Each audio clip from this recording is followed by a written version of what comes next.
Hello बच्चों, कैसे हो तुम लोग? बढ़िया, ठीक ठाक। मैं प्रेम कुमार स्वागत आप सभी का करते हैं SNP एडुकेयर में। और आज से हम लोग 12th का बिहार बोर्ड या CBSE का रिवीजन स्टार्ट करते हैं। आप ध्यान रखें, ये पूरा सिलेबस नहीं है, बस उन्हीं टॉपिक को पढ़ाया जाएगा जो एग्ज़ाम के लिए काफ़ी ज़्यादा इम्पॉर्टेंट है। उसी टॉपिक के बारे में हम यहाँ पे डिस्कशन करेंगे। मतलब ऐसे बोल सकते हैं कि सभी चैप्टर का रिवीजन, और जिन चैप्टर का आप नाम देख रहे हैं उसका नाम है पॉलीमर। क्या नाम है उसका बाबू? पॉलीमर। क्या होता है पॉलीमर? तो एक बड़ी आसान सी बात है। जैसे ध्यान से देखिए, एक छोटा सा वर्ड है बाबू, पॉलीमर। पॉलीमर, मरने वाला मर नहीं, समझ रहा है ना? और कसमे वादे ऐसा कुछ नहीं है कि हम तुम्हारे बिना मर जाएंगे, तुम मेरे बिना मर जाओगे, ऐसा कुछ भी नहीं है। ऐसा करना भी मत, करना बेकार होता है, फालतू का बकवास चीज़ होता है, ठीक है? पॉली मतलब क्या चीज़ बाबू? मेनी। और मर मतलब यूनिट या पार्ट। पॉली मतलब बहुतता, और मर मतलब क्या? यूनिट या पार्ट। दोनों वर्ड को तोड़ दिए, ब्रेक कर दिए, इसमें से दो वर्ड पैदा लिया, जन्म लिया। क्या क्या? एक पॉली और दूसरा मर। पॉली का मतलब मेनी और मर मतलब यूनिट या पार्ट। ठीक, इसी वर्ड को ध्यान में रखते हुए आप समझ सकते हैं। जैसे मान लीजिए हम एक छोटा सा कोई भी चीज़ ए लिए, इसको दो बार जोड़े तो क्या हो जाए? जरा बोलिए। ए दो बार लिख दिए। तीन बार जोड़े तो क्या हो जाएगा? ए।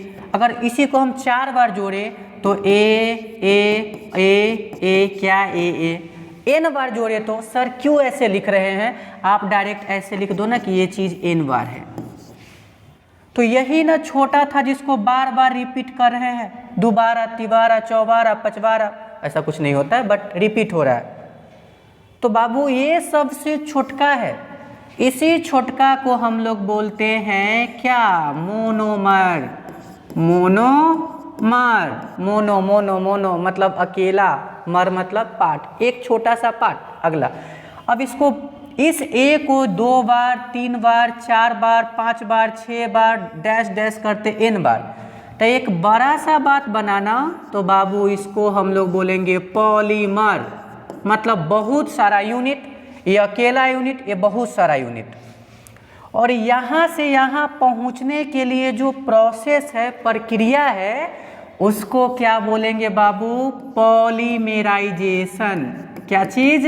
पॉलीमेराइजेशन। कौनो दिक्कत आया समझ में? आ जाना चाहिए। ठीक, अब तो पहले ये बता दो कि ये पॉलीमर माइक्रो मॉलिक्यूल्स है या मैक्रो? मैक्रो मॉलिक्यूल्स है। मैक्रो मतलब इसमें बहुत सारे हैं, माइक्रो मतलब छोटा, ये मैक्रो मॉलिक्यूल्स है। तो देखिए जरा वर्ड पे ध्यान दीजिए। द हाई मॉलिक्यूलर मास, जिसकी मॉलिक्यूलर मास देख रहे हो 10⁻³ से लेकर 10⁻7, बहुत ज़्यादा है। Compound which is formed by the combination of a large number of simple molecules। जैसे यहाँ पर एक सिंपल मॉलिक्यूल्स है जो कंबाइन किया तो दो बार, तीन बार, चार बार, उसी तरह से एन बार।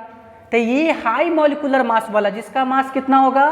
10⁻³ से लेकर 10⁻7 के बीच में होगा, तो इसी को हम लोग क्या बोलते हैं बाबू? पॉलीमर। उम्मीद है ये रिवीजन बैच है, थोड़ा तेजी से पढ़ाएंगे, तब तो जल्दी जल्दी खत्म कीजिएगा ना आप। समझ में आ गया? तो पॉलीमर बता दीजिए। पॉलीमर क्या है? कॉम्बिनेशन ऑफ मोनोमर, बहुत सारे मोनोमर को इकट्ठा किए तो पॉलीमर बन गया। अच्छा, ये माइक्रो मॉलिक्यूल्स है।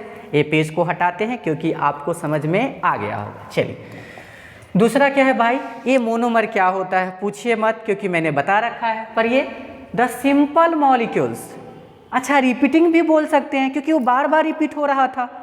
तो द सिंपल मॉलिक्यूल्स और repeating unit which combine to give polymer. जैसे उसमें ए बार बार रिपीट हो रहा था तो ए एन बनाया, तो ए क्या चीज़ है? मोनोमर, और ए एन क्या चीज़ है? पॉलीमर। बढ़िया। चलिए नेक्स्ट वन, पॉलीमेराइजेशन मतलब मोनोमर से क्या बनाना? पॉलीमर। एक प्रोसेस है, एक प्रक्रिया है।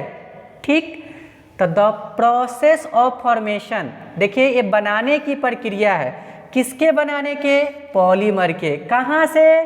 तो उनके मोनोमर से। इसी प्रोसेस को, इसी प्रक्रिया को हम लोग क्या बोलते हैं? पॉलीमेराइजेशन। क्या बोलते हैं? पॉलीमेराइजेशन। तो याद हुआ? क्या हुआ याद, जरा बताइए। जब हम छोटे छोटे बहुत सारे यूनिट को रिपीट करके एक बड़ा यूनिट बना ले तो बड़ा वाला कहलाएगा पॉलीमर, वो छोटा वाला कहलाएगा मोनोमर, और बनाने का प्रोसेस कहलाएगा पॉलीमेराइजेशन। ठीक है, चलिए अब जैसे देखिए, आप इसके बारे में तो जानते हैं, पॉलीथीन। पॉलीथीन देखिए, इथिन को बार बार रिपीट किया है, इथिन को बार बार रिपीट किया है, इथिन को। अच्छा हाँ, हम इसको ऐसे भी तो लिख सकते हैं कि पॉलीमर क्या है? N monomer. N monomer, n monomer बहुत बार है, इसलिए इसको हम लोग पॉलीमर बोल देते हैं। और जैसे देखिए, इथिन एक बार, अब इसी को हम कितने बार लिख दे जरा बोलिए तो बाबू? एन बार। अगर हम इसी को हम लोग कितने बार लिख दे जरा देखिए तो? एन बार लिख देंगे यहाँ पर, एन बार। तो यह इथिन एक बार, दो बार, तीन बार, चार बार, कितना बार जुड़ जाएगा जरा बोलिए तो? एन बार। तो ये हो गया पॉलीथीन, ये हो गया इथिन। इथिन आपका कहलाएगा मोनोमर और ये क्या कहलाएगा? पॉलीमर। कैसे जोड़ते हैं इसकी मैकेनिज्म है, इतना ध्यान मत दीजिए। एक छोटा सा ट्रिक बता देते हैं। ये डबल बॉन्ड है ना, इसको सिंगल बना दीजिए। देखिए, स्टार्ट, डबल को सिंगल, खत्म और घेर के एन बार। अच्छा, दोनों में फर्क है। फर्क क्या है बाबू? कि यही चीज यहाँ एन बार है, 1 2 3 4, और इसमें क्या किए है? सबको जोड़ के एक बार कर दी। यहाँ ये चीज एन बार है, लेकिन यहाँ ये चीज एक ही बार है। बढ़िया। देन ये मोनोमर, पॉलीमर, और ये प्रोसेस क्या? तो सर लिख दीजिए ना, पॉलीमेराइजेशन। पॉलीमेराइजेशन। कमाल की बात हो गई। आते हैं अब नेक्स्ट बातों पर। नेक्स्ट क्या है? और हाँ, हम क्वेश्चन लेके भी आएंगे। नेक्स्ट क्या है जरा वो देखिए बाबू। Classification of polymer on the basis of nature of monomer. मतलब अब पॉलीमर को बांटना है किसके आधार पर? मोनोमर के आधार पर। किसके आधार पर? मोनोमर के आधार पर। तो पहला क्या है? होमोपॉलीमर। जैसे अब मान लीजिए एक पॉलीमर अभी आप पढ़े हैं पॉलीथीन, तो पता है इसको बनाने में केवल जरूरी किसकी पड़ती है? इथिन की। तो बताइए ना, इसमें जो मोनोमर है वो केवल कौन है बाबू? इथिन। एक ही प्रकार के मोनोमर है, तब हम उसको बोलेंगे पॉलीमर। तब उसको क्या बोलेंगे? पॉलीमर। समझ गए? स्पष्ट देखिए, जिसमें केवल एक ही प्रकार के मोनोमर हो, only one type of monomer is called homopolymer. और ये प्रोसेस क्या कहलाएगा? होमोपॉलीमराइजेशन। क्या कहलाएगा? होमोपॉलीमराइजेशन। ठीक है। अब जैसे देखिए, हम एक और लिखते हैं, नेचुरल रबर। Natural rubber. अब आप ही बता दीजिए, नेचुरल रबर बनाने के लिए जो कच्चे पदार्थ होते, रॉ मटेरियल होते हैं, उनका नाम होता है क्या बाबू? आइसोप्रीन। अब बताइए, तो यानी कि नेचुरल रबर केवल किससे बना होगा? आइसोप्रीन से। तो एक ही प्रकार के मोनोमर होगा, तब हम उसको क्या बोलते हैं? होमोपॉलीमर। उम्मीद है कि समझ गए होंगे। Next one, copolymer. 2 या 2 से अधिक प्रकार के मोनोमर होंगे। 2 या 2 से अधिक प्रकार के मोनोमर होंगे। जैसे, हाँ थोड़ा स्पीड पढ़ा रहे हैं क्योंकि आपको पता है रिवीजन बैच है, फिर बोल रहे हैं ये सिलेबस पूरा नहीं है, ध्यान रखिए ये रिवीजन है, रिवाइज तो फास्ट कराना होगा क्योंकि इतने कम समय में पूरा सिलेबस को कवर करना थोड़ा टफ है, बट कोशिश तो किया जा सकता है, कोशिश करने वाले की कभी हार नहीं होती है। चलिए, हाँ तो बाबू बोलिए कोपॉलीमर। को मतलब क्या? पॉलीमर, मतलब इसमें बहुत सारे मोनोमर्स होंगे, एक नहीं बहुत सारे मोनोमर्स होंगे। ठीक, क्या होगा बोलो मेरे साथ? बहुत सारे मोनोमर्स होंगे, बहुत सारे मोनोमर्स होंगे। ठीक, अब जरा देखिए था, the polymers which are formed by more than one type of monomer. अनेकों प्रकार के मोनोमर्स होंगे जिनका एग्जाम्पल आपके नज़र जिगर के सामने है। देखिए, बेकेलाइट। अब कहिए कि सर कैसे बेकेलाइट? हाँ तो देखो ना, बेकेलाइट, बेकेलाइट पता है बाबू, बेकेलाइट में 2 गो होता है। कौन कौन? तो एक होता है फेनॉल और दूसरा होता है, कान में चुपके से बता रहे हैं, किसी को बताना मत, फॉर्मल्डिहाइड। तब बताओ बेकेलाइट बनाने के लिए क्या क्या चाहिए? फिनॉल भी चाहिए और फॉर्मल्डिहाइड भी चाहिए। तब हुआ ना दो तरह का, एक कौन? फिनॉल, दूसरा कौन? फॉर्मल्डिहाइड। क्या सर याद रखना होगा? हाँ बिल्कुल याद करना पड़ेगा। क्या करोगे? करना पड़ेगा तो करना पड़ेगा। अब इसमें सब क्या सर आगे पढ़ेंगे? हाँ सब पढ़ेंगे, ये सब आगे टॉपिक बनेगा। पीवीसी, पैन, टेफ्लॉन, अभी इतना याद रखिए कि ये सारे के बनाने में एक ही प्रकार के मोनोमर। अब जैसे पीवीसी है तो विनाइल क्लोराइड, पैन है एक्राइलोनाइट्राइल, टेफ्लॉन है टेट्राफ्लोरोइथीन से बना है, नायलॉन 6 कैप्रोलैक्टम से बना है, पॉलीथीन, अभी ध्यान मत दो ना इस पर, पॉलीथीन इथीन से बना है, नेचुरल रबर आइसोप्रीन से बना है। उसी तरह से बेकेलाइट फिनॉल से और फॉर्मल्डिहाइड से बना, नायलॉन 6 हेक्सामिथिलीन डाइएमीन एंड कौन? हेक्सामिथिलीन डाइएमीन एंड एडीपी एसिड से बना है, ब्यूनाइन ब्यूटा 1,3 डाइन एंड एक्राइलोनाइट्राइल से बना है। तो सब किसी न किसी दो या दो से अधिक तरह से बना हुआ है। आगे हम लोग पढ़ेंगे, ज़्यादा दिमाग मत लगाइए, ज़रूरत नहीं है अभी लगाने की, ठीक। अब आते हैं नेक्स्ट, सोर्स ओरिजिन के आधार पर। ये तो गधा वाला बात हो जाएगा, इसमें तो कोई लॉजिक ही नहीं है। सोर्स क्या है? स्रोत क्या है? तो कुछ पेड़ पौधा से मिलेगा, जानवर से मिलेगा, मतलब नेचुरल। क्या चीज़ है? नेचुरल। तो वैसे पॉलीमर जो एनिमल और प्लांट से मिलते हैं, नेचर से मिलते हैं, उसी को हम लोग क्या बोलते हैं? Natural polymer. कुछ भी नहीं है, एकदम बकवास सा है। जैसे starch, cellulose, protein, natural rubber, सब पेड़ पौधा से मिलता है। चाहे स्टार्च हो, चाहे सेलुलोज हो, चाहे प्रोटीन, दलहनी पेड़ पौधा, कुछ याद आया?